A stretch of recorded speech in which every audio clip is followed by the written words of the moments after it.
단계에 오려면, 점성, 침묵, 대월, 면역에서 대월의 단계에 오려면 이제 점성과 침묵을 실천을 이제 잘 해야 되는 거죠. 작은 일에 충실한 것, 이제 잘 되시죠? 쬐끔이요? 네. 그 스위치 킬 때 잘 되세요? 스위치 킬 때 하느님 사랑하는 마음으로 하세요? 가끔씩. 네네. 그러니까 스위치를 켜고 끌 때, 그런 작은 사소한 거 할 때마다 하느님을 사랑하는 마음을 가지고 하고, 또 침묵은 절제하는 거거든요. 또 극기하는 것이기 때문에 작은 거에 충실하고 또 작아지려는 노력. 하느님 나라는 이제 작은 사람들이 들어가는 거잖아요. 작아지려는 철저한 노력이 없이는 절대로 대월의 경지에 올라갈 수가 없습니다. 그렇기 때문에 우리는 대월의 기도를 한 번에 하겠다라는 생각보다는 점성과 침묵으로 작은 일에 충실하고 또 작아지려는 노력. 작아지려는 노력이 뭔지 잘 피부에 안 와닿으시면 점성과 침묵 편을 봐주시기 바랍니다. 제 생각에는요, 점성과 침묵이라는 단계는 인간적인 노력의 단계인 것 같아요. 점성과 침묵, 작은 일에 충실하고 작아지려는 노력을 끊임없이 인간적인 노력으로 매번 하고 또 무너지기도 하지만 계속해서 노력하는 것이 점성과 침묵의 단계라면, 대월과 면역은 점성과 침묵이 지난 그런 사람들에게 하느님께서 그냥 대월로 이렇게 이끌어 주시는 거죠. 왜냐하면 하느님의 빛을 보기 때문입니다. 그러니까 대월은 쉽게 말하면 모든 것을 뛰어넘어서 하느님을 바라보게 되는 건데, 빛을 받는 거예요. 대월은 모든 것을 뛰어넘어서 하느님을 대면하는 것인데, 그것은 저 지금 방송 그 찬란한 빛이 비치는 것처럼 그 빛을 보게 되는 것이라고 할 수 있습니다. 빛은 인간 스스로 만들어낼 수 없어요. 하느님의 계시가 우리에게 떨어지는 것처럼 하느님의 계시의 빛을 우리가 봐야 되는데, 우리는 우리 스스로 착한 일을 하려고 무지 노력을 많이 하죠. 내가 저 인간을 사랑하려고 무지 노력합니다. 여러분들도 그러시죠? 저 사람을 미워하는 그 사람을 사랑하려고 엄청 마음의 에너지를 쓰지만 그래서는 안 되는 것이고, 점성과 침묵으로 작아지려는 노력, 작은 데 충실하고 작아지려는 노력을 하게 되면 하느님의 빛이 자연스럽게 오게 되고, 빛이 왔을 때 내가 미워하는 그 인간을 자연스럽게 그 사람을 사랑할 수 있는 빛이 오게 되는 것이죠. 설립신부님의 말씀을 한번 읽어보겠습니다. 수도 생활은 대월 생활이다. 대월하는 생활을 위해서는 침묵 생활이 지나가야 된다. 침묵은 어둠을 헤치고 빛을 보게 하여 빛을 통하여 하느님을 배우는 것이다. 즉 자기를 억제하고 주 예수를 따라가는 생활인 침묵 생활을 실천한 뒤에야 비로소 대월하는 생활로 들어간다. 이 시기를 넘지 않고는 완전한 자 될 수 없다. 그러니까 침묵으로 어둠을 헤쳐나가야 됩니다. 구름이 잔뜩 낀 어두운 날에 하느님을 만날 수는 없는 거죠. 우리들 마음에 막 잔뜩 낀 사람, 잔뜩 낀 누구를 막 미워하는 마음, 아니면 화나고 있는 마음을 가지고서는 예수님을 만날 수 없는 거죠. 그래서 작아지려는 노력이 중요해요. 세상의 유혹을 끊어버리려는 노력, 십자가를 기쁘게 지고 가겠다는 다짐. 여러분들도 다 십자가가 있으시죠? 네. 각자에게 십자가가 있는데 그 십자가를 기쁘게 지고 가겠다는 다짐. 그래서 내가 하고 싶은 것을 절제하겠다. 내가 인간적으로 이걸 하고 싶다는 그 마음을 절제하겠다는 마음이 우리 마음의 어둠을 쫓아낼 수 있는 것입니다. 근데 세상은 그렇게 생각하지 않아요. 세상은 자기가 하고 싶은 걸 하라고 이렇게 어마어마하게 많이 광고를 하고 있죠. 또다시 복습을 한다면 그 아담과 하와의 원죄로 말미암아서 우리의 자유가 어떻게 됐죠? 아담과 하와가 우리에게 선악과를 따먹으라고 그러면서 우리 자유가 타락했어요. 우리가 타락했기 때문에 우리는 우리 마음 안에 있는 욕구들, 내가 하고 싶은 모든 욕구들을 다 따라가면 안 되는 거죠. 아담과 하와가 우리에게 물려준 세계는 그 자연 세계, 육신의 세계예요. 아담과 하와는 우리 조상이잖아요. 신비 세계, 영원 세계가 아니라 자연 세계입니다. 그럼 새 아담이신 그리스도가 물려주신 세계는 어떤 세계일까요? 신비 세계, 영원 세계. 여러분들은 죽어요, 안 죽어요? 우리는 안 죽어요. 우리가 안 죽는다는 것을 알아야 되는데 안 죽는다는 걸 깜빡하고 사는 것 같아요.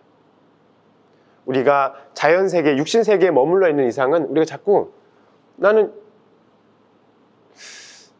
그런 세계, 그러니까 자연세계나 육신세계에 갇혀 있는 이상 우리는 신비세계나 영원세계를 생각하지 않고 살아가고 있는 것 같습니다.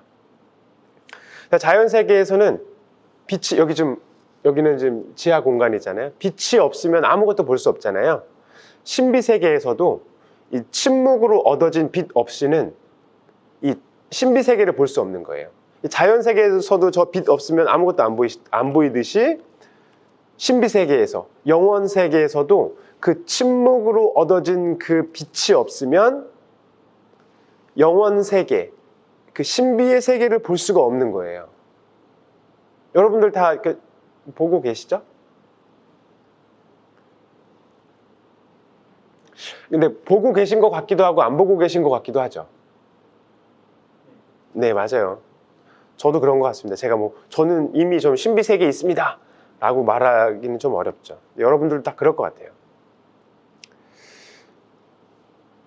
침묵 생활이 지나고 대월 생활로 밝아지면 그 태양보다 밝은 눈으로 새로운 세계를 볼 수 있게 됩니다. 저의 얘기는 아니고 우리 사부님 말씀입니다. 대월 생활은 빛을 받는 생활이라고 할 수 있어요. 빛이 오면 올수록 하느님과 가까이 가게 되죠. 하느님과 가까이 가면 갈수록 우리는 우리 죄가 있는 것을 이제 잘 보게 되고 죄가 있는 것을 보면서 고해성사를 자꾸 하게 되겠죠. 사부님은 이렇게 말씀하십니다. 하느님의 빛이 와서 영혼이 환하게 비치면 하느님, 천국, 영혼 사정 모두 볼 수 있게 됩니다. 영혼의 시력은 제한이 없습니다. 무한히 통해집니다. 그러니까 수많은 성인들이 이러셨어요. 제가 대표적으로 제가 제일 좋아하는 성인은 비안네, 요한 마리아 비안네 신부님인데, 그런 성인들, 성인 사제들은 고해성사를 하지 않아도 형제님 눈빛만 봐도 무슨 죄가 있는지 다 보이는 거예요. 왜 그건 고해 안 하시지요? 이렇게 하신다고 그러시더라고요. 저는 몰라요. 저는 성인 사제가 아니니까. 근데 많은 책을 통해서 지식을 쌓는 게 아니에요. 하느님의 빛을 직접 받아서 천지 만물을 알아듣고 또 이웃들에게 또 그럼 봉사하게 되는 거죠. 일단 빛을 받기 시작하면 자연 세계에서 발생하는 어려운 일들이 힘겹게 느껴지지 않는다고 합니다. 왜냐하면 그리스도의 빛을 보고 있기 때문에 이 세상에서 그 유한한, 우리가 100년밖에 못 사는 이 세상에서 어떠한 힘든 일이 있더라도 힘들지 않게 느껴진다고 합니다. 전 아직 많이 힘든데요. 힘든 일들이, 세상 사람들이 생각했을 때 힘든 일들이 전혀 힘들지 않게 느껴집니다. 하느님과 가까워지게 되면 예수님께서 우리를 얼마나 사랑하는지, 십자가에 못 박혀 돌아가시는 그 사랑, 너무나 사랑하셔서 십자가에 못 박혀 돌아가시기까지 하신 그 사랑을 느낄 수가 있고, 또 수도자로, 또 제3회원으로 불러주신 주님의 특별한 은총에 계속해서 그 감사드리고 또 감사드리고 또 감사드리게 되는 것 같아요. 세상에 어려운 일들이 재미가 나게 되기도 하고, 또 모든 일이 전화위복된다는 것을 그의 삶으로 체험하게 됩니다. 전화위복은 여러분들도 다 체험하고 계시겠지만, 내가 너무나 힘들었던 그 사건이 복으로 바뀌게 되는 순간들을 우리 삶에서 여러 번 경험하게 되죠. 아까 제가 말씀드린 것처럼 주변의 이웃들이 자신을 괴롭히는 것도 문제가 되지 않아요. 완전하신 분, 영원하신 분과 함께 있음을 느끼고 있으니까 두려움을 느낄 수가 없습니다. 요즘 제가 그 성모님에 관련된 책들을 좀 몇 권 읽고 있는데, 성모님께서 인간들에게, 저희에게 가장 많이 말씀하시는 거는 두려워하지 말라는 것 같아요. 저도 계속 두렵거든요. 어떤 일들을 할 때. 사람이 두렵기도 하고 미래에 일어날 어떤 일들이 두렵기도 하는데, 완전하신 분과 함께, 여러분들 지금 하느님이랑 함께 있으시죠? 함께 있다라는 것을 100% 믿게 되면 두려움이 없어지게 돼요. 내가 두렵다라는 것은 내가 하느님 안에 퐁당 빠져있지 않다라는 명백한 증거가 되는 거죠. 제가 두려움을 느끼기 시작하면 하느님을 내가 못 믿고 있구나. 다시 하느님 안으로, 품 안으로 들어가야겠다. 내가 성모님 품 안으로 들어가야지. 이 망토잖아요. 성모님의 망토 안으로 들어가야겠다. 그러면 이제 두려움을 안 느끼게 되죠. 빛을 많이 받을수록 자연적인 복보다는 그 천상적인 복, 하늘, 영원한 복을 더욱더 갈망해서 어떤 분들은 이제 고통을 원하는 경지에까지, 하느님 저한테 더 십자가를 주세요, 더 힘든 일을 주십시오라고 그런 경지에까지 오른다고 사부님께서 말씀하십니다. 설립신부님이 그렇게 말씀하십니다. 곧 하느님과 내가 마주대에서 일치하여 있다면 지상에서 고통과 화는 문제가 되지 않아요. 왜냐하면 완전하신 분과 함께 있기 때문에 지상에 어떠한 화가 오더라도 그것이 전화 위복된다는 것을 체험적으로도 알고 그분께서 그걸 바꿔주신다는 걸 믿고 있기 때문이에요. 또한 대월하는 이는 세상에서 힘들고 어렵게 사는 것처럼 보이죠. 보일 수 있지만 그들 내면은 그렇지 않습니다. 지혜서에서 말씀하시는 것처럼 하느님 안에서 늘 기쁘고 명랑하게 살 수 있습니다. 그들은 항상 참고 세련된 훈련 때문에 하느님의 알아듣기 힘든 진리와 힘과 지식을 받게 되어 세상 환난을 뛰어넘게 되는 것입니다. 이렇게 말씀하셨습니다. 근데 우리는 막 정말로 진지하게, 제가 언제 한번 어느 성지에 한 일주일 동안 미사만 해주러 간 적이 있었는데, 그 성지에서 정말 좀 추운 날이었는데 그 맨발이었나, 아무튼 무릎을 꿇고서 정말 막 기도를 너무 열심히 하시는 신자분이 계셨어요. 새벽에 아침에 일찍 일어나가지고 막 기도를 열심히, 세상 일에는 전혀 관심이 없는 것처럼 정말 오로지 기도를 하고 계셨어요. 근데 이제 물론 그분이 그렇다는 게 아니라 이 세상에는 그렇게 열심히 기도하는 사람들을 종종 만나게 되는데, 그렇게 열심히 기도하는 분들이 그들의 삶이 명랑하지 않고 정말 환한 웃음과 기쁨이 없는, 정말로 그냥 우울한 기도, 열심한 기도인데 거기에 그 기쁨과 그 행복이 없는 기도라면 뭔가 잘못 가고 있지 않나라고 생각해 봐야 돼요. 시부님, 저는 모든 걸 다 버렸어요. 저는 세상 사람들 다 끊고 저는 오로지 하느님한테 기도만 해요. 근데 이제 그 기도하는 사람이 표정이 어두워, 심란하고 맨날 힘들고, 그렇다면 뭔가 잘못 가고 있는 것 아닌가? 한번 생각해 봐야 됩니다. 그러면 다시 점성과 침묵으로 다시 돌아가야 된다고 생각해요.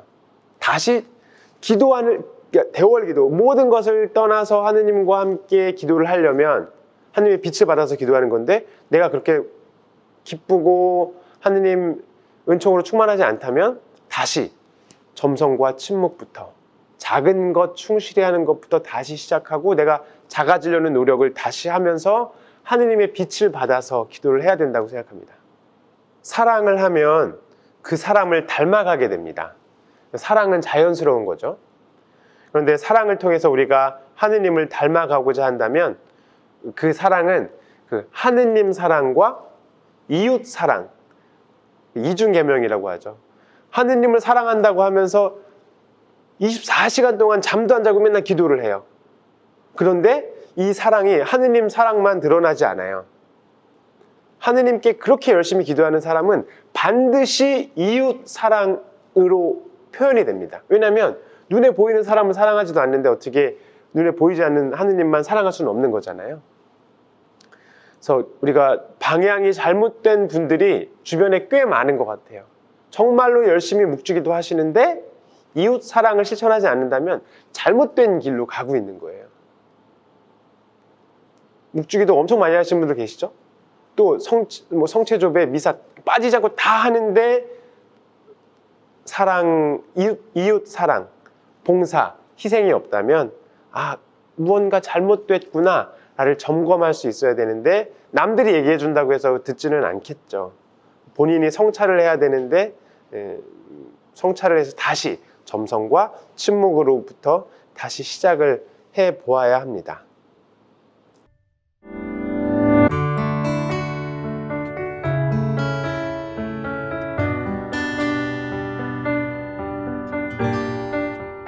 제가 자주 언급하지는 않았었기 때문에 잘 못 들어봤겠지만 그래도 대월 5칙이라고도 하고 대월 3칙과 2효과라고도 하는데요. 대월 1칙, 그러니까 대월은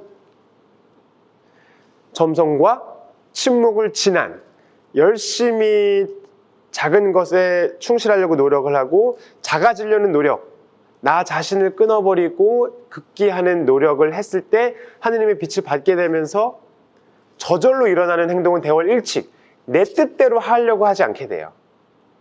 그러니까 우리 설립주부님 말씀에 의하면 자유행동, 자작행동 하지 않는 것입니다. 자작으로 하지 않습니다. 내 뜻대로 하지 않아요. 빛을 받고 있으면 하느님 뜻대로만 하고 싶어요. 하느님의 뜻에 맞지 않는다면 제가 좋아하는 떡볶이를 먹는 것이 하느님의 뜻에 맞지 않는다면 절대 안 먹게 돼요. 좋아하는 거라도. 하느님의 뜻에 맞지 않는다면 이 컴퓨터를 손에 만지지 않습니다. 당연하겠죠? 하느님의 뜻에 절대 어긋나고 싶어 하지 않아요. 왜냐하면 빛을 받고 있기 때문에. 하느님의 빛을 받고 있기 때문에 하느님의 뜻대로만 해야 됩니다. 그래서 첫 번째 1칙은 자작 행동하지 않습니다. 우리는 스스로 하느님을 따르기로 했으니까 당연히 나의 뜻을 죽이고 하느님 뜻만 따르게 되죠. 자신의 뜻을 죽이고 하느님의 뜻을 따르는 연습은 하루아침에 이루어지지 않죠. 점성과 침묵의 그 수많은 시간, 그 반복 연습. 몇 년이 걸리는지는 사실은 사람에 따라서 다른 거죠. 사람의 노력에 따라서 다른 거고 또 하느님의 은총에 따라서 다른 건데 우리가 정말로 나 오늘 한 달만 열심히 한번 해보겠다. 그러면서 점성과 침묵에 이렇게 몰두해서 하게 됐을 때 또 주실 수도 있겠지만 보통은 하느님께서 그렇게 엘리트 코스를 주지는 않으시는 것 같아요. 그렇지만 우리가 일상에서 쉽게 따라할 수 있는 연습에는 이제 종소리에 순명하는 거. 그러니까 우리가 예를 들어서 하루의 일과 중에 종소리가 났을 때, 수도는 종소리가 좀 많이 있잖아요. 삼종기도 종소리도 있고 뭐 해야 되는 시간들이 많은데 여러분들도 어떤 시간들을 정해놓고서 알람 시간, 예를 들어서 좀 있으면 3시 지났네요. 전 미리 자비의 기도를 했지만 3시에 딱 자비의 기도 시간이다. 그러면 종소리가 3시에 딱 울렸을 때 모든 것을 스톱하고 바로 자비의 기도를 하는, 그러니까 나의 의지가 중요한 것이 아니라 하느님의 시간, 하느님의 뜻, 하느님의 사업이 더 중요한 거니까 나의 행동을 멈추고 종소리에 순명하는 거예요. 그러니까 자신의 의지를 내려놓는 연습입니다. 이것이 생각보다는 쉽지 않은 것 같아요. 예를 들어서 성경 쓰기를 하고 있다가 성경을 쓰고 필사를 하고 있었는데 삼종이 들렸어요. 삼종 기도 소리가 들리면 즉시 멈추고 삼종 기도를 시작을 해야 되는데 보통은 어떻게 되냐면 쓰던 거 여기까지는 써야 돼. 문장 쓰는 데까지 써야 되잖아요. 보통. 그러니까 그 의지를 내려놓는 것이 중요하다는 거죠. 이건 하나의 예시일 뿐이고요. 제가 좋아하는 그 사막의 금원집에는 이런 내용이 있습니다. 아빠 암모나스가 좁고 힘든 길은 무엇입니까? 라는 질문을 받고서 이렇게 대답했다. 좁고 힘든 길. 그러니까 점성침묵이라는 것은 사실 좁고 힘든 길을 가겠다는 거예요. 넓고 편안한 길을 가는 것이 아니라 좁고 힘든 길이란 하느님을 위해서 생각을 통제하고 자신의 뜻에서 벗어나는 것입니다. 뭐라고요? 생각을 통제하고 자신의 뜻에서 벗어나는 것입니다. 저는 이제 제3회원 담당이잖아요. 3회원 담당이니까 제3회원들을 제 뜻대로 이끌고 싶기 때문에 머릿속에는 많은 생각이 떠오르겠죠. 아, 수련 1기 이렇게 해야 되는데, 아, 수련 2기 이렇게 해야 되는데, 아, 종신소 혼자 이렇게 해야 되는데, 이런 생각들이 막 떠오를 거 아니에요? 그 생각을 통제하는 거예요. 생각을 멈추고 난 이렇게 하고 싶어, 난 저렇게 하고 싶어 라는 것이 아니라 하느님 뜻에, 성모님 뜻에 맡기는 것. 그러니까 내 뜻대로 제3회를 끌고 가는 것이 아니라 하느님 뜻대로 끌고 가기 위해서 자신의 뜻에서 벗어나는 길이 좁고 힘든 길이라는 거예요.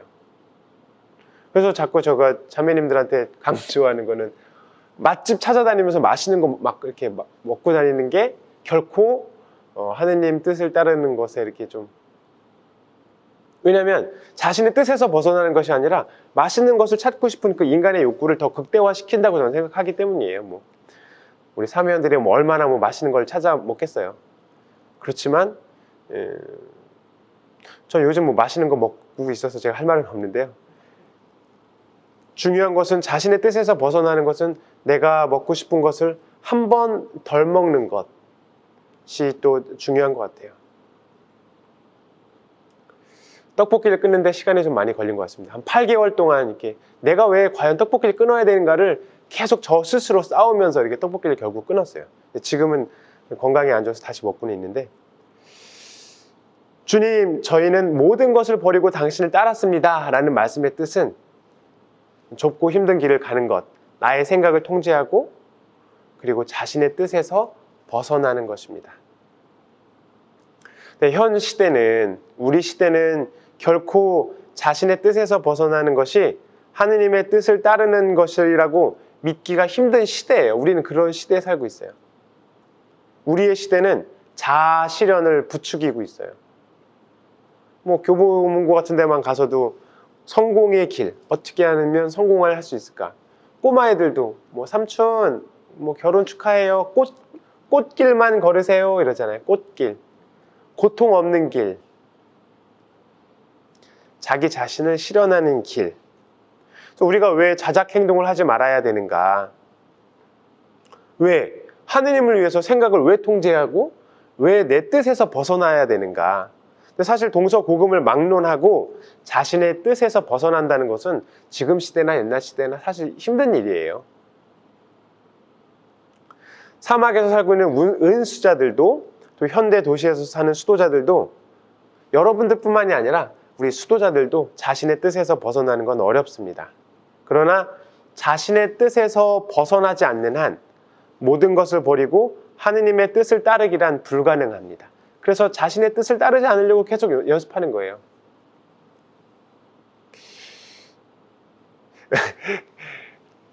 목욕할 때 따뜻한 물로 이렇게 해야 되잖아요. 그래서 뭐 제가 아는 어떤 분의 이야기인데, 따뜻한 물로 따뜻하게 샤워하는 거를 이제 자기 뜻을 따르는 거잖아요. 그래서 자기 뜻을 따르지 않기 위해서 따뜻한 물을 포기하고 찬물로 샤워하는 분이 또 계세요.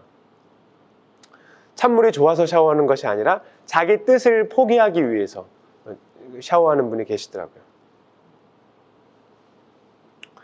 그래서 하느님 싫어하는 것을 하고 싶어도 안 해야 되고, 하느님이 싫어하는 건 뭐 목숨 걸고 하지 말아야 되고, 아무리 하기 싫어도 하느님이 좋아하는 건 해야 되는 거예요. 그래서 1칙은 내 마음대로 하지 않는다. 이것이 대월 1칙이었습니다. 자작대로 하지 않는다. 내 마음대로 하지 않는다. 이것이 1칙. 대월 2칙은 무엇이냐? 대월 2칙은 하느님께서 우리가 하느님 사람이 되기 위해서 가르쳐 주신 것을 알았으니 실천하려고 노력해야 하는 것입니다. 그러니까 나는 아버지께서 가르쳐 주신 것을 말하고 행합니다. 그러니까 하느님께서 가르쳐 주신 것만 이렇게 말하고 행하는 것입니다. 자신의 자작대로 하지 아니하고 하느님께서 가르쳐 주신 것만 하는 것이 대월 2칙인데, 우리는 하느님께서 가르쳐 주신 것만 말하겠다고 다짐하고 또 이에 협조해야 됩니다. 주님께서 가르쳐 주신 것만 말하고 그것만을 가르쳐야 되는 거죠. 그러면 이제 자꾸 그렇게 하느님께서 가르쳐 주신 것만 말하려고 하고 사람들에게 그렇게 해야 된다고 가르치다 보면 그것이 몸에 배게 되는 것 같아요. 저도 스스로 이제 그렇게 하느님의 뜻, 하느님 가르쳐 주신 것만 하려고 하고 사모님들한테 그렇게 강조를 하다 보니까 자꾸 저 스스로 연습하게 되는 것 같아요. 무엇을 연습해야 되냐면 하느님의 가르침을 마음에 새기는 것, 이것을 연습해야 됩니다.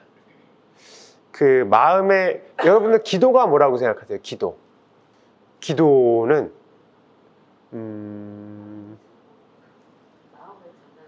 마음을 전하는 거. 그렇죠. 마음을 전하는 거. 하느님께 우리의 마음을 전하는 게 기도일 수 있지만 제가 원하는 답은 아니었고요. 제가 원하는 답은 그 하느님을 갈망하는 것, 그 갈망 자체, 하느님을 보고 싶어, 하느님 원하는 대로 하고 싶은 이 갈망 자체가 기도라고 할 수가 있어요. 설립신부님께서는 그 영혼의 빛 강론편에서 그 시에나의 카타리나 성녀처럼 늘 마음에 영적 성당을 마련하고 하느님을 모시고 다녀야 한다고 말씀하신 적이 있어요. 여러분들도 마음 안에 영적 성당을 모시고 다니시죠? 영적 성당.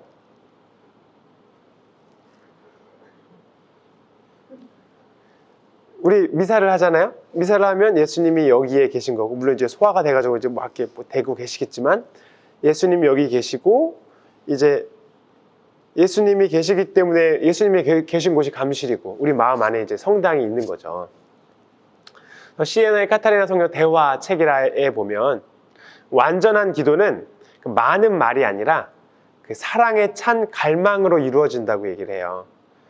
그리고 때로는 지정된 시간을 뛰어넘어서 우리의 그 사랑에 찬 갈망이 이웃에게 선익을 베풀기 위해서 봉사할 때도, 하느님 앞에서 기도할 때뿐만이 아니라 하느님 사랑할 때만이 아니라 이웃을 사랑할 때, 이웃에게 봉사를 할 때도 내 마음 안에 그 갈망, 사랑에 찬 갈망을 지니고 있으면 그것 자체도 기도이다. 항상 기도한다는 것은 그런 의미가 될 수 있는 거죠. 거룩한 의지의 기본 취지는 각자가 자신이 처한 상황에서 영혼 구원을 위해 일해야 한다는 것을 의미하는데, 그 이웃의 선익을 위해서 말로 하거나 행동으로 하는 일은 무엇이든지 모두가 다 진정한 기도라고 하고 있어요. 그래서 사랑 어린 자애가 바로 항상 기도입니다 라고 시에나의 카타리나 성녀 대화책에 나와 있는데, 우리 설립신부님도 같은 맥락에서 얘기를 하고 계세요. 사랑에 찬 갈망, 이것을 가지고 제가 형제님 자매님들께 어떤 행동을 할 때 그것이 기도다 라고 카타리나 성녀가 말씀하셨고, 우리 설립신부님도 그렇게 말씀하고 계세요.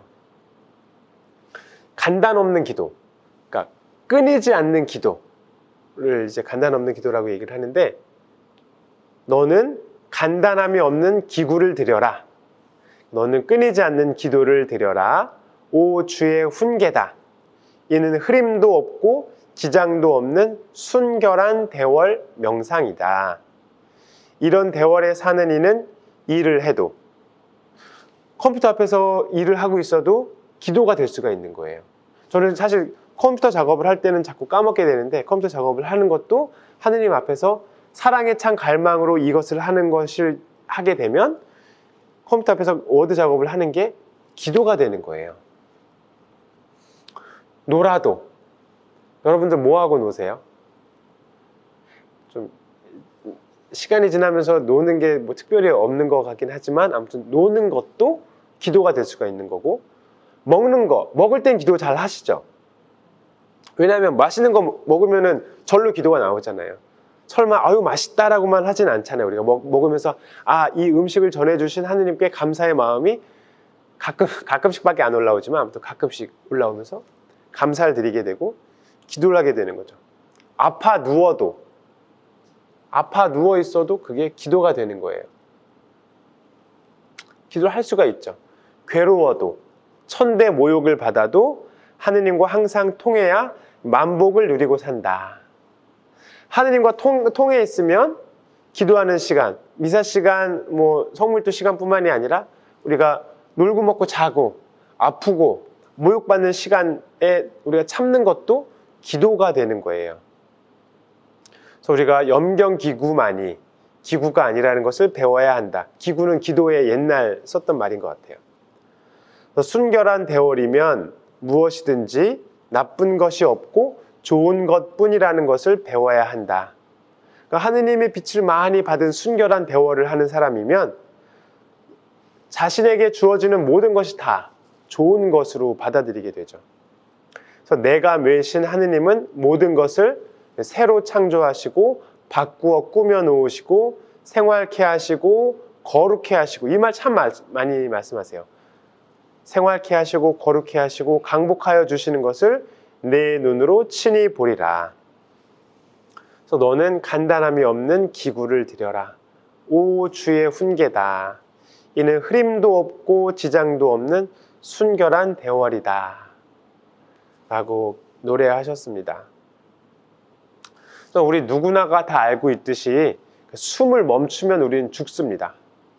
그런 것처럼 심장이 멈춰도 우리는 죽는데, 심장에서 동맥으로 피가 이렇게 뿜어 올려주듯이 그 설립 신부님도 비슷한 맥락에서 호흡 맥박이 쉴 새 없어야 피가 돌아가며 라고 이제 영원한 기도라는 연가에서 노래를 하고 계신데, 호흡과 맥박이 쉬지 말고 뛰어야 하듯이 우리의 기도도 멈추게 되면 그 사람의 영성 생활이 멈추게 되는 거예요. 그래서 우리가 미사 시간, 기도 시간에만 기도하고 묵주기도 시간에만 묵주를 기도를 하는 것이 아니라 차를 타는 순간, 또 차 안에 앉아 있는 것도 기도고, 지하철을 타는 것도 기도고, 지하철 타고 가는 것도 기도고, 걸어가는 것도 기도고, 집 들어가서 문을 여는 것도 기도가 되어야 되는 거고. 그러니까 우리의 24시간이 계속해서 기도로 이어지는 것, 사랑에 찬 갈망을 가지고서 모든 행동 하나하나를 하는 것, 컴퓨터를 켜고 끄는 것도 사랑에 찬 갈망으로 하게 되면 기도가 되는 거죠. 그러니까 기도가 멈추지 않는 거예요. 시에나의 카타리나 성녀가 말씀하신 것처럼, 또 우리 설립 신부님이 말씀하신 것처럼 기도는 멈추어서는 안 됩니다.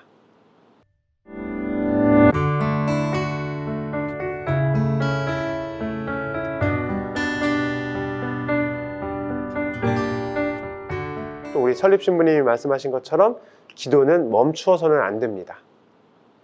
우리가 이걸 머리로는 알아요. 머리로는 아는데 실제 생활에서 이렇게 하라고 그랬는데 그렇게 되기가 쉽죠.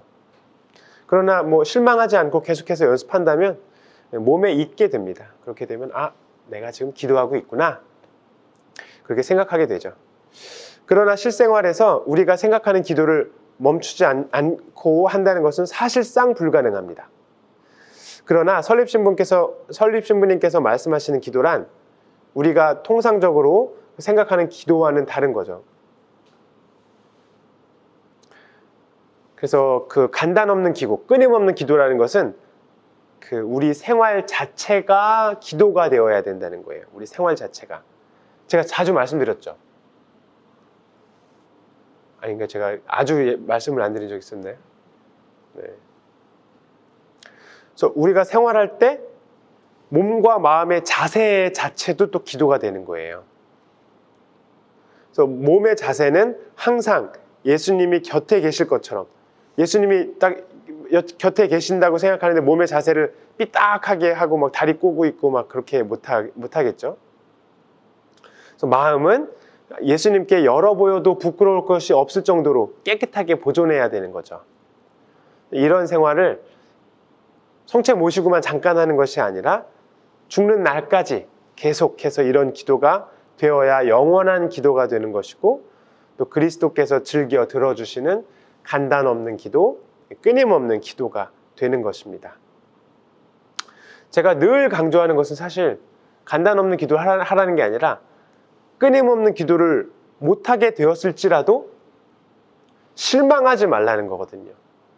제가 필리핀에 있을 때부터 이제 연습했던 것은 밥을 먹을 때 식사 전 기도는 했는데 식사 후 기도도 하는데, 식사를 할 때 맨날 저를 위해서 먹거나 이야기하는 데 집중을 하거나 아니면 딴 생각을 하면서 밥을 먹게 되거든요.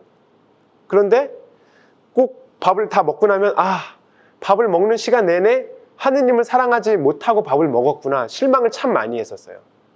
3년 내내 그게 잘 안 됐는데 이제 아프고 나서부터 또 연습을 또 다시 시작했을 때 어느 순간 밥을 먹으면서 내가 지금 밥을 하느님을 위해서 먹고 있구나라는 것을 몇 번씩 그냥 가끔씩 이렇게 생각이 나게 되는 것 같아요. 절대로 실망하지 말고 통회, 정계, 보속 다시 시작하면 됩니다. 또 초보자에 있어서 떨어질 적마다 진심으로 통회, 정계, 보속, 그러면 노력 플러스 통회는 열심이다. 이 열심이 정말 열심이요, 그 외의 것은 열심이 아니거나 혹은 그 부분이다.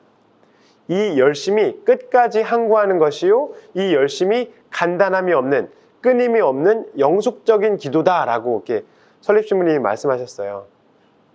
초보자들은 떨어질 수밖에 없어요. 밥 먹을 때마다 어떻게 이게 맛있고 다른 사람들이랑 얘기하거나 딴 생각을 하면서 먹게 되죠. 그러나 그러지 않으려고 계속 노력을 하게 되면 노력 플러스 통회, 밥을 먹고 나서 예수님 잘못했습니다. 오늘 또 이 밥을 당신을 위해서 먹지 않았고 저를 위해서 먹었습니다. 잘못했습니다. 라고 통회하면은 다음 끼 때는 또 다시 또 전쟁을 시작하는, 그러니까 전쟁은 아니고 투쟁을 시작하는 거죠. 내가 저녁을 먹을 때는 반드시 하느님을 위해서 먹으리라 라는 결사항쟁을 가지고서 저녁을 먹게 되는 거예요. 근데 또 저녁을 먹을 때 또 딴 생각을 하면서 먹고 또 얘기를 하는데 또 빠졌어. 그러면 내일 아침에는 반드시 제가 이렇게 결사항쟁을 하게 되면 결국은 하느님께서 주신다는 거예요. 알았다, 네가 그렇게 열심히 밥을 먹으면서 나를 생각하고 싶으니 내가 너에게 밥을 먹을 때 하느님을, 나를 사랑하면서 먹을 수 있는 은총을 주겠다. 그래서 딱 떨어지는 은총을 주시겠습니까? 안 주시겠습니까? 주시죠. 네. 그렇다고 제가 늘 밥 먹을 때마다 하느님을 사랑하는 마음을 밥 먹는 기간 내내 그렇게 할 수 있는 건 아니고요. 가끔씩 밥을 먹을 때 내가 하느님을 위해서 먹고 있구나. 잡담을 하다가도 내가 지금 잡담으로 빠져나가고 있구나. 내가 지금 정말로 중요하신 하느님을 놓치고 있구나라는 것을 인지하고 있는 게 중요한 것 같아요. 그래서 우리는 대월 생활을 하기 위해서 매일매일 수없이 연습을 하고 있죠. 내 뜻을 포기하고자, 그리고 하느님께서 가르쳐 주신 것만 노력하고자, 또한 하느님께서 좋아하시는 것만 행하고자 매일매일 노력합니다. 그러나 그게 잘 안 되죠. 해도 잘 안 됩니다. 초보자는 넘어지고 일어나고 넘어지고 일어나고를 계속 반복하게 되는 것 같아요. 그러나 어떠한 일이 있어도 포기하면 안 됩니다. 포기하지 않고 낙심하지 않는 것이 하느님께서 진정으로 바라는 것입니다. 잘 안 되는 것이 섭리인 것 같아요. 잘 안 되는 것이 섭리입니다. 실패와 고뇌의 순간에 주님께서 도와주실 때 나는 왜 밥 먹을 때마다 하느님을 사랑하면서 먹지 못하게 되지? 실패와 고난의 순간에 주님께서 도와주실 때 우리는 우리 힘으로 살 수 없고, 우리 힘으로 모든 것을 할 수 없고 주님의 은총으로 일이 이루어지는 것을 확신하게 되죠. 그래서 하느님께서는 우리의 이 비틀거리는 거, 우리가 처음부터 잘하는 것을 바라시는 것이 아니라 우리의 비틀거리는 것을 인내하시면서 이렇게 지켜봐 주시는 것 같아요. 그리고 당신의 때, 우리가 원하는 때가 아니라 하느님께서 원하는 때에 딱 개입을 하시는 것 같아요. 그러므로 우리는 끝까지 열심히 해야 됩니다. 얼마나 열심히 해야 될까요? 노력 플러스 통회가 열심이라고 그랬어요. 노력 더하기 통회가 열심이다. 그러니까 안 되는 것을 통회하고 다시 시작하는 것이 정말 열심입니다. 설립신부님이 또 이렇게 말씀하셨죠. 열심으로 해라. 끝까지 해라. 그러니까 노력과 통회를 하면서 열심히 하는 것만으로는 안 되고 끝까지 될 때까지 해야 됩니다. 비울 때까지 기우제 드리는 아프리카가 아니라 오스트레일리아 원주민들이 기도를 한대요. 비가 안 오기 시작하면 기우제를 드리는데 기우제를 언제까지 드리게 될까요? 비가 오게 해주세요. 비가 오게 해주세요. 비가 오게 해주세요. 비가 오게 해주세요. 기도를 매일 하는데 안 들어. 근데 결국은 들어주시겠죠? 왜냐하면 비는 올 테니까. 그래서 비가 올 때까지 기도하는 거예요. 하느님의 은총이 떨어질 때까지 기도하는 거예요. 내가 미워하는 그 인간을 사랑할 수 있을 때까지 기도를 하게 되면 들어주시는 거죠. 여기서 물론 믿음이 가장 필요한 것 같아요. 굳은 믿음과 희망을 주셔야만 가능한 일인데요. 또 성모 마리아와 성인들의 전구가 또 절실히 필요하고 주변에서 또 우리를 위해서 기도해 주시는 것도 참 필요한 것 같아요. 설립 신부님은 또 이렇게 말씀하십니다. 100%로 성공한다. 하려고 노력하면 잘못했을지라도 통회에 전개하면 하느님의 힘이 내리시는 것이 신비다. 100% 성공이에요. 이건 신부님의 체험에서 우러나오는 말씀입니다. 설립 신부님은 신적인 힘이 통회 전개 보속에서 나온다고 그랬어요. 처음부터 잘하는 걸 원하지 않으시고 통회 전개 보속 하는 데서 나온다고 여러 차례 강조하십니다. 만약에 우리 힘으로 다 할 수 있으면 시시하고 또 교만해지기가 쉽게 돼요. 그래서 우리 힘으로는 할 수 없다는 것을 깨우쳐 주시면서 우리를 이렇게 인도하고 계시는 것 같습니다. 이것이 주님의 힘이 내려오는 그 신비의 과정입니다. 하느님께서는 당신 자신을 우리에게 주시고자 하십니다.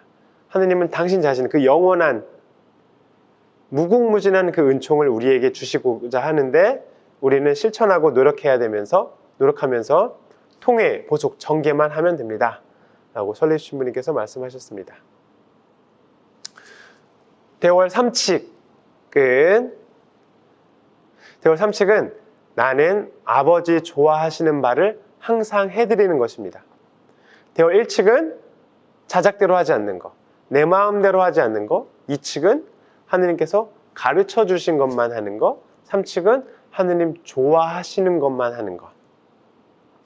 이렇게 하느님 뜻대로 해야 되는데 하느님께서는 열심히 기도하는 것을 안 들어주시는 것이 없습니다. 내가 불을 놓으려 왔으니 타는 것밖에 바랄 것이 무엇이냐 하셨으니 이는 우리가 하느님께 바치는 수도 생활이 불에 타야 한다는 것입니다.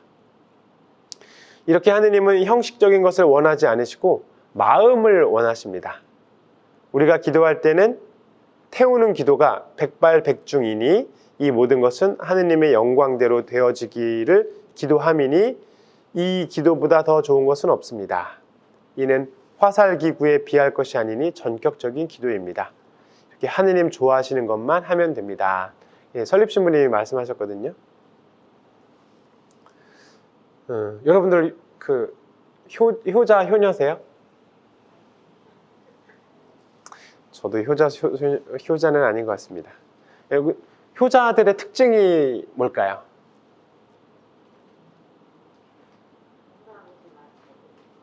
그렇죠. 네, 그렇죠.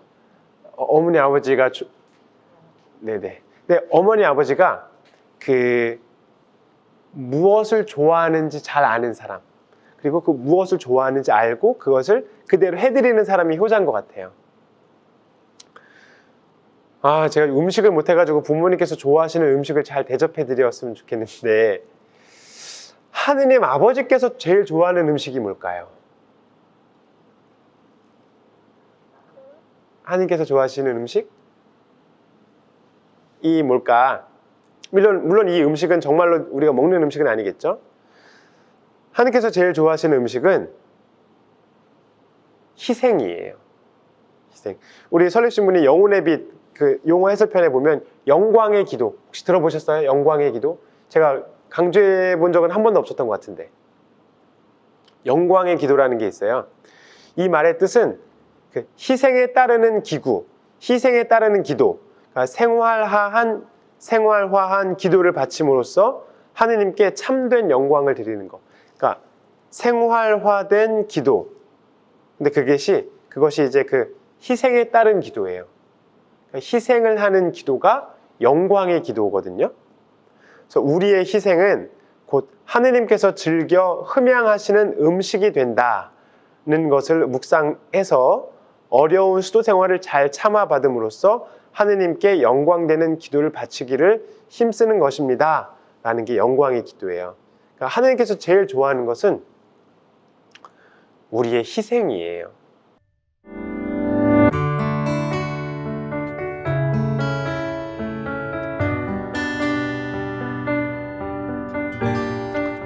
우리의 희생이에요. 여러분들은 희생 집안에서 잘 하고 계세요?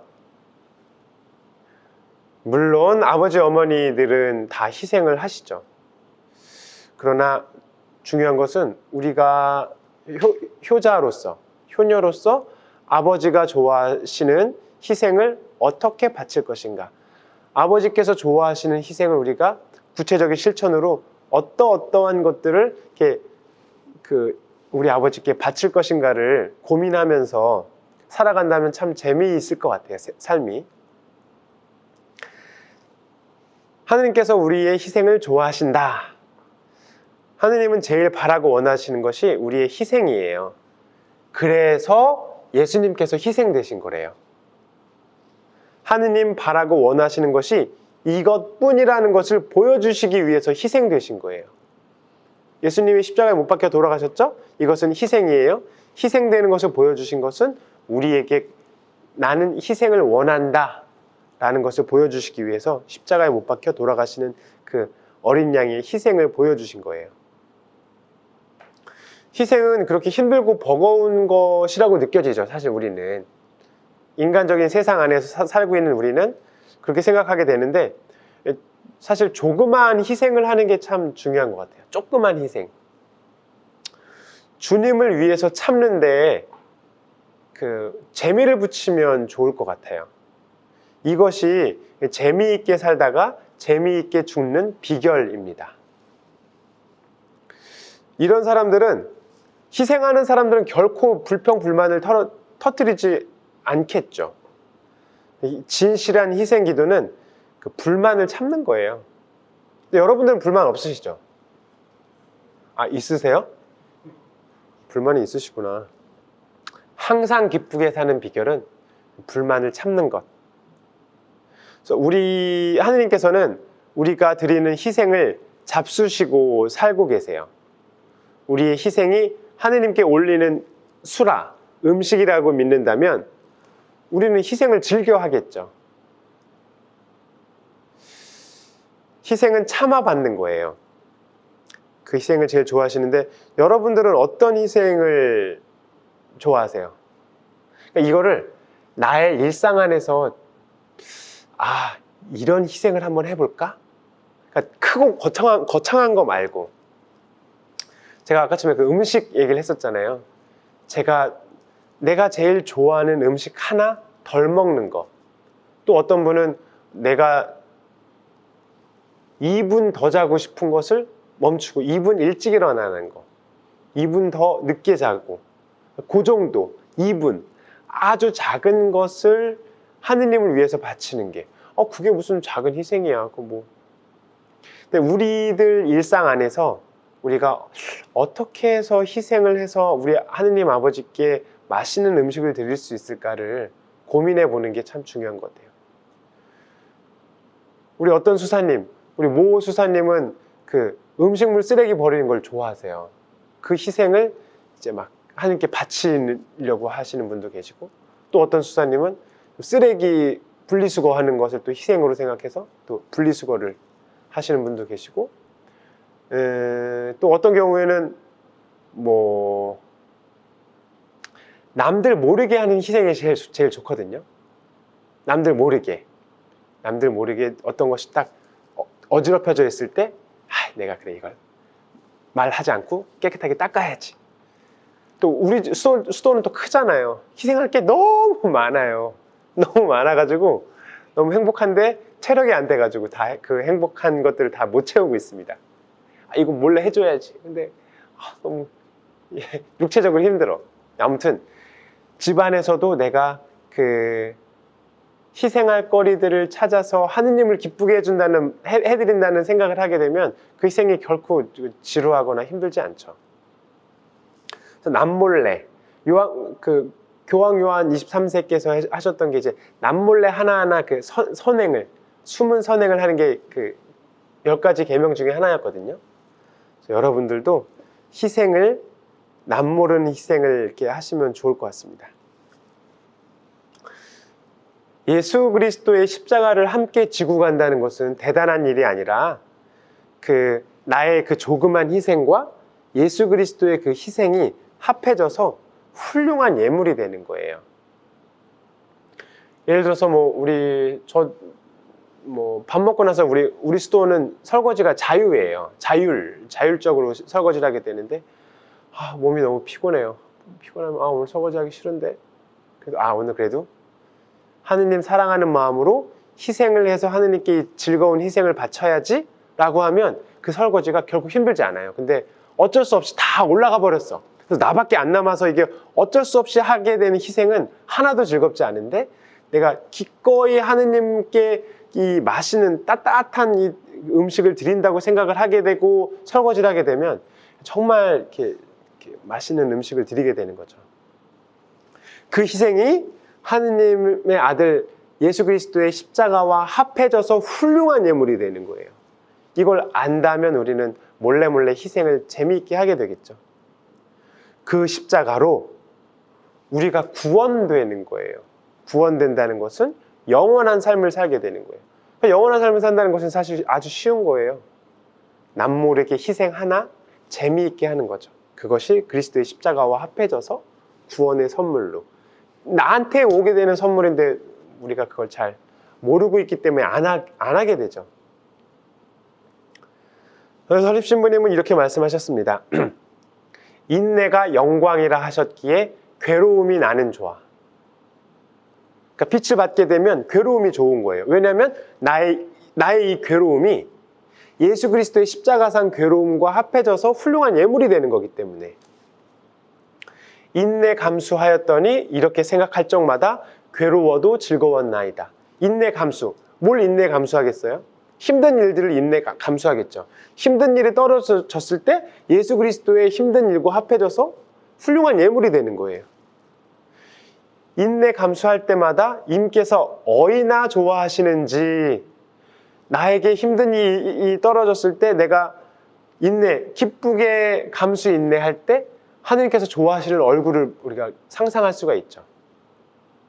이 마음 기뻐 용약하여 좋아하심이 이 마음의 사무침에 어렵던 것도 잊어지고 신만 나고 재미 나나이다. 사실 순교자들이 이러신 거예요. 순교자들이 목숨을 바치면서 아들, 딸, 최영업 신부님 아버지, 어머니, 최경원 프란치스코 성인이랑 이성리 마리아 복자시죠? 그분들 같은 경우도 자식들을 다 버리면서도 하느님께 기쁜 마음으로 자신의 자식들마저 봉헌하는 거잖아요.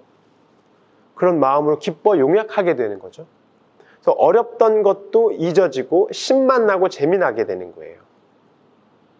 전화위복 만사 형통이니 바위가 단물이 되고 십자가는 생명수가 되었어요. 십자가에 못 박히신 그 유대 사람들, 이스라엘 민족들은 십자가에 못 박힌 사람을 저주받은 사람이라고 취급을 했어요. 저주받은 그 십자가에 못 박히신 그 인간, 흉측한 몰골을 한 그 십자가에 못 박힌 그 예수님이 생명의 나무가 됐어요. 생명의 나무고 생명의 또 물을 마시게 되는 거죠. 우리가 그 늑방에서 나오는 피와 물을 우리가 마시게 되는 거잖아요. 전화위복이죠. 아하, 나는 바위에서 단물을 마시고 생명수에 깃들였네. 아, 무궁무진한 사랑이여, 나는 몰랐나이다. 설립신부님도 몰랐다가 이 감수 인내 하시면서 힘든 일들을 몰래 하면서 설립자면서 그 힘든 일들이 우리는 하나도 없을 거라고 생각하지만 사실 얼마나 많았겠어요.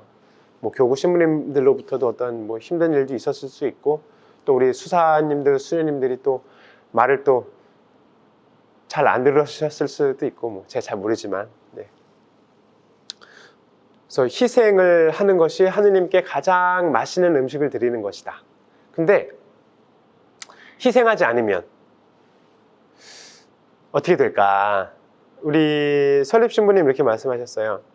수도 생활을 하는 중에 희생을 하게 되면 하느님께서 기뻐하심으로 우리도 즐거울 수 있으나 희생이 없으면 자연, 무미건조한 생활이 되고 맙니다.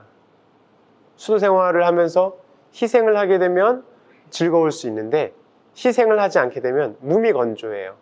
우리는 뭐 좀 처자식도 없잖아요. 그냥 말뚱말뚱 만약에 그냥 나를 위해서 살게 되면 재미가 없죠. 근데 어떻게 하면 희생을 해서, 어떻게 하면 숨은 희생을 해서 하느님께 맛있는 따뜻한 음식을 드릴 수 있을까를 고민하면서 살게 되면 재미있는 수도 생활을 하게 되겠죠. 희생이 없으면 어떤 일이 벌어지냐면 서두에 말씀드린 것처럼 자연스럽게 자아실현, 내가 하고 싶은 것들을 추구하게 돼요. 우리 수도자들은 돈이 없잖아요. 교구 신부님들은 돈이 있으시지만, 그러니까 수도자들이 만약에 희생을 하지 않게 되면 자연스럽게 나를 추구하게 되고 남들 다 하는, 뭐 우리 가족들도 다 하고 신부님들, 교구 신부님들 하는 뭐 여행 같은 거 하고 싶고, 남들 가진 취미 다 하고 싶고, 재미있는 드라마 보고 싶고, 인터넷 게임 하게 되죠. 희생하지 않으면 자기가 하고 싶어 하는 일에 몰두하게 돼요. 또 희생하지 않는 사람은 순명하지 않아요. 그래서 희생이 없으면 하느님은 커지셔야 되죠. 나는 작아져야 돼요. 근데 희생하지 않게 되면 그분이 작아지시게 되고 내가 커지게 되죠. 그래서 수도원에서는 오관 침묵 훈련, 보고 듣고 뭐 맛보고 이런 것들, 이런 오관 훈련을, 오관 침묵 훈련을 하고, 또 사육 누르는 훈련들, 또 규칙, 엄수의 연습을 거듭 하게 되고, 또 내가 하고 싶은 거, 또 참는 훈련을 하게 되고, 또 고집 부리지 않고 또 하느님만 기쁘게 해드리는 연습을 자주 끊임없이 하게 되는 것입니다. 희생하지 않게 되면 고집불통 자기 뜻만 추구하게 되는 것 같아요. 저도 그랬었는데요. 침묵의 단계를 넘은 대월의 경지에 있는 사람들은 자작대로 하지 않고 자기 뜻대로 하지 않고 하느님을 추구하게 됩니다. 주님께서 좋아하시는 것만 하게 되죠. 그래서 우리가 고집불통 자신의 뜻만 따르는 이유는 우리 마음 안에 깊숙하게 자리하고 있는 죄의 근원인 사욕이 이 우리 속에, 내장 속에 깊숙이 숨어 있기 때문에 우리가 그렇게 자신의 뜻을 추구하게 돼요. 자기 마음대로 하고 싶은 것은 자유가 병들었기 때문이에요. 병든 자유는 우리를 죽음으로 몰고 가고 있는데 그걸 잘 몰라요. 사욕이 가득한 영혼은 자신이 죽음으로 가고 있는지 모릅니다.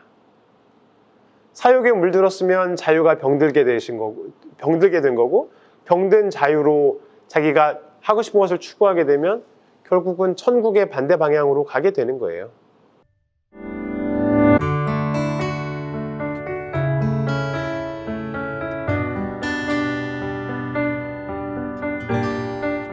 사욕에 물들었으면 자유가 병들게 된 거고, 병든 자유로 자기가 하고 싶은 것을 추구하게 되면 결국은 천국의 반대 방향으로 가게 되는 거예요.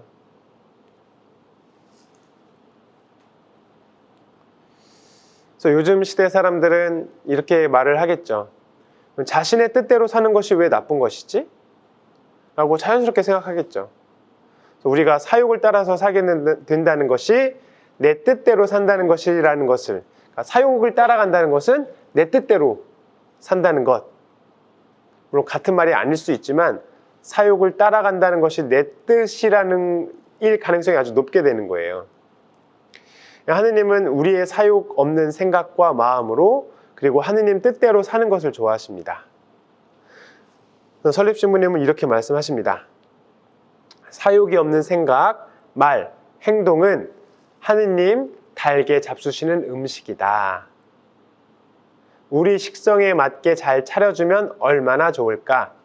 하느님 사랑하실 줄 알고 음식을 사드렸더니 내 음식은 하느님 뜻대로 사는 것이라고 하셨다라고 설립주님이 말씀하셨습니다. 이제 마지막으로 대월 4칙, 5칙, 그러니까 대월 3칙, 대월 1칙, 2칙, 3칙 내 뜻대로 하지 않고 하느님 말씀대로만 하고 가르쳐 주신 대로 하고 하느님께서 좋아하시는 것만 하게 되면 두 개의 효과가 나타나는 거예요. 4칙은 뭐냐면 아버지께서 나를 혼자 내버려 두지 않으세요. 아버지께서 항상 우리와 함께 계시는 거예요. 그리고 5칙은 항상 우리와 함께 하시고 나를 혼자 내버려 두지 않으시고 내가 하는 모든 일은 아버지께서 친히 하시는 거예요. 우리 안에서 아버지께서 친히 하시는 거예요. 대월 3칙, 세 가지 원칙을 지키게 되면 그 효과로는 아버지께서 나를 떠나지 않으시고 아버지께서 우리 안에서 친히 모든 것을 하십니다. 그래서 하느님께서 내 안으로 들어오셔가지고 내 영혼 노릇을 하시는 거예요. 이것이 성령 강림이죠. 이렇게 떠날래야 떠날 수 없는 나하고 일치하시는 하느님이십니다. 그러니까 하느님께서 내 영혼의 노릇을 하고 계시니까 내가 하는 모든 일을 아버지께서 하시는 거죠. 그러니까 영혼이 살고 그 생각하고 말하고 하는 것이 이제는 하느님께서 살고 하느님께서 생각하고 하느님으로 행동하고 하느님으로 말하는 것. 이 하느님은 떠날래야 떠날 수 없는 하느님이십니다. 그러니까 면형, 그 하느님께서 결합되어 있는 그 성체, 그 면형이 예수님과 그 관계를 뗄 수 없듯이 이제 우리도 하느님께서 우리 안에 계시게 되면 우리와 하느님이 떨어질 수 없는 관계가 되는 거죠. 대월 1칙, 2칙, 3칙을 잘 준수하게 되면 자연스럽게 그 효과를 누리게 될 것입니다. 우리가 우리 뜻대로 하지 않고 하느님의 뜻을 따르고 하느님께서 가르쳐 주신 것들 또 하느님께서 좋아하시는 바를 애써 행하려 하면 우리는 변화될 것입니다. 이 변화는 한순간에 이루어지지는 않습니다. 빛이 우리 안에 서서히 지금 이렇게 밝은 빛이 저한테 오고 있잖아요. 이 밝은 빛이 한 번에 오지 않고 아주 서서히 조그만 서서히 은은한 빛부터 시작해서 그게 천천히 밝아오게 되는 거예요. 느끼고 계시죠? 우리 안에 사욕, 제가 얼마 전에 강의할 때 그 사욕 중에서 가장 큰 건 지배욕 같아요. 지배. 내가 이 집안을 지배하고 싶은 욕구. 내가 저 사람을 지배하고 싶은 욕구. 아, 저 형제님 너무 마음에 안 들어. 저 형제님 이렇게 해야 되는데 그게 그렇게 하지 않으면 제 안에서는 부하가 막 치밀어 오르는 거예요. 왜 저렇게 하지 않지? 아, 저 자매님 왜 저렇게 하지 않는 거야? 지배하고 싶어요. 아, 저 자매님 좀 어떻게 좀 했으면 좋겠네. 저 자매님 좀 어떻게 했으면 좋겠네. 라는 그 지배욕이 뭐 사욕의 가장 뭐 쉽게 얘기할 수 있는 예거든요. 교만인 거죠, 사실. 교만. 그러니까 하느님께서 천지 만물을 다 지배하셔야 되는데 내가 지배하고 싶은 게 사욕이에요. 많은 분들이 텔레비전을 보면서 막 욕을 하세요. 세상 말세야. 세상 말세야. 이거는 있을 수 없는 일이야. 하느님께서 온 세상을 다 지배하신다는 생각을 못 가지고 내가 지배하고 싶은 거예요. 이렇게 못하고 있는 걸 내가 어떻게 저 사람, 저 대통령은 이렇게 해야 되는 거고 이 사람은 이렇게 해야 되는 거고 이렇게 해야 되는데 내가 지배하고 싶은 욕구가 이 안에서 있기 때문에 부하가 치밀고 화가 나고 이것도 안 되면 슬퍼지고 이것도 안 되면 우울해지는 거고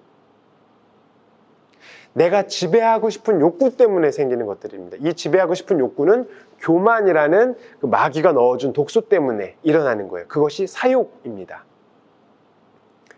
사욕이 없으면 우리 안에 사욕이 없으면 하느님 마음에 드는 그 마음이 되는 거잖아요. 그러면 성령의 빛이 우리가 지배하고 싶은 욕구가 없게 되면 성령의 빛이 자연스럽게 들어오게 돼요. 자연스럽게 들어오는 게 어떻게 들어온다?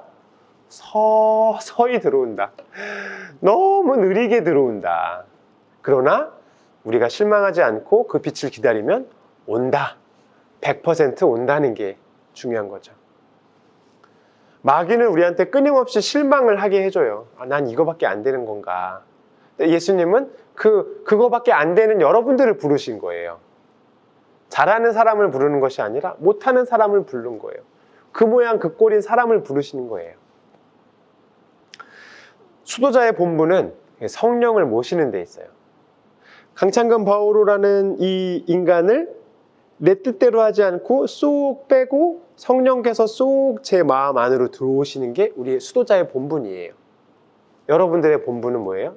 똑같이 여러분들도 여러분들의 그 인간 그 핵심을 쏙 빼, 그리고 성령께서 여러분들 안으로 쏙 들어가는 것이 하느님께서 원하는 거죠.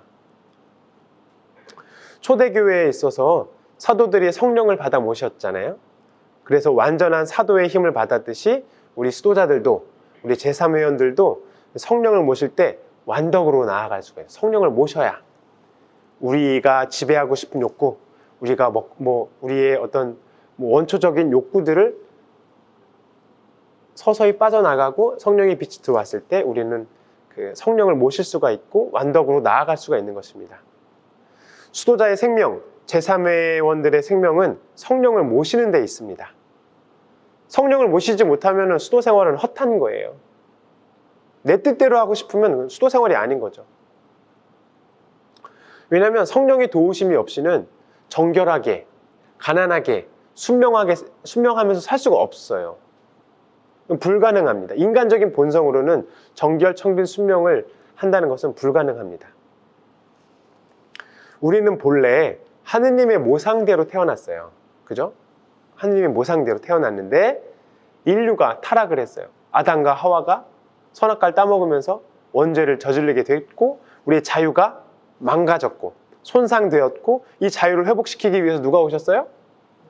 하느님의 아들 예수님께서 십자가에 못 박혀 돌아가셨고 그 십자가에 못 박혀 돌아가신 것을 우리가 바라보면서 우리의 자유가 천천히 회복되고 있는 건데 이 천천히 회복되는 것은 그 과정은 점성, 침묵, 우리가 작은 것에 충실하게 되고 우리가 작아지려는 노력, 나를 절제하고 극기하고 내가 하고 싶은 것을 하지 않고 하느님께서 원하는 것을 하게 되고 자작대로 내 뜻대로 하지 않고 하느님 뜻대로 하려고 하고 하느님께서 가르쳐 주신 것만 하게 되고 하느님께서 좋아하시는 것만 하게 되면 하느님께서 우리를 떠나지 않으시고 하느님께서 친히 우리 안에서 성령께서 우리 안에서 우리의 행동을 하게 되시면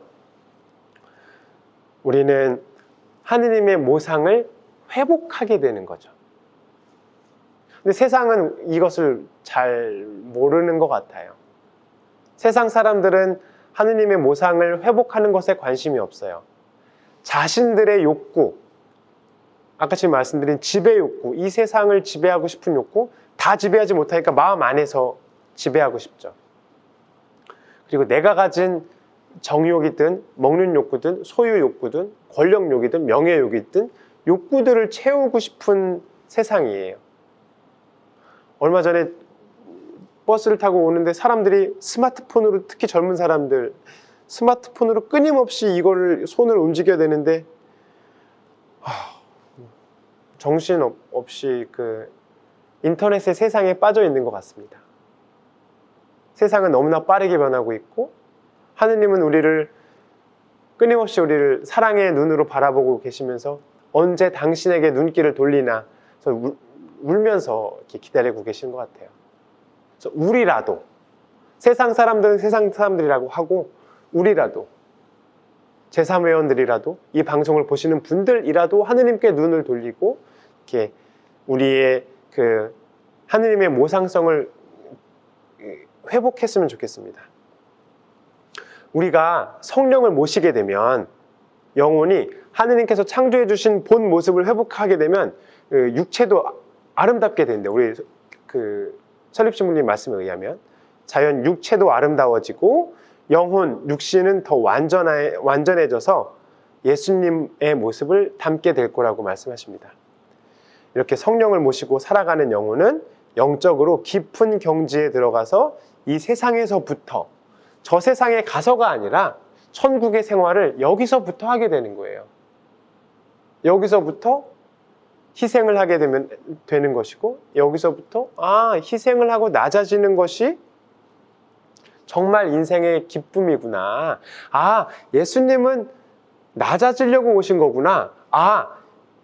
우리의 삶이 인간성을 회복한다는 것, 하느님의 모상성을 회복한다는 것은 낮아지는 것이고 없어지는 것이구나라는 것을 이제 발견하게 될 때 우리가 그 천국에 살게 되는 거죠.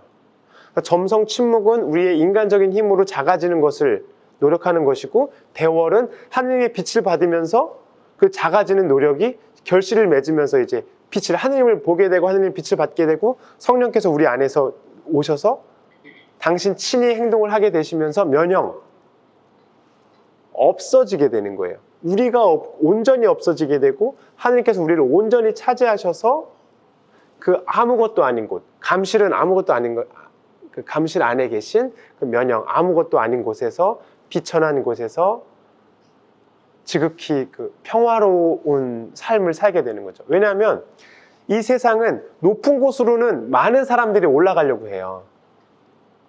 편안한 곳으로 많은 사람들이 올라가려고 해요. 그러나 저 낮은 곳으로는 아무도 가려고 하지 않기 때문에 낮은 곳은 평화로운 곳이죠. 대월은 하느님 싫어하시는 모든 잡념과 분심을 뛰어넘고, 분심 잡념을 뛰어넘어야 되죠. 사욕을 억제하여,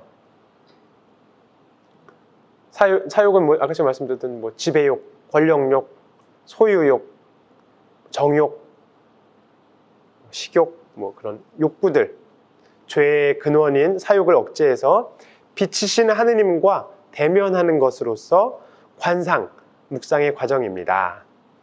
즉, 이 세상의 모든 것을 뛰어넘어 주님과 마주 앉아 주님과 하나 되는 생활입니다. 따라서 하느님과 우리와 환하게 통하는 생활이며, 하느님과 친하게 사는 생활입니다. 이렇게 사는 것이 대월 삼칙을 준수하는 것입니다. 이렇게 살면 하느님께서는 우리를 홀로 내버려 두지 않으시고 그분께서 우리 안에 친히 활동하시게 됩니다. 질문 있으시면 질문 받겠습니다. 없으면 없을 거라고 생각했고, 없으면 마치기도 하겠습니다. 성부와 성자와 성령의 이름으로 아멘. 영광이 성부와 성자와 성령께 같이 이제와 항상 영원히 아멘. 성부와 성자와 성령의 이름으로 아멘. 감사합니다.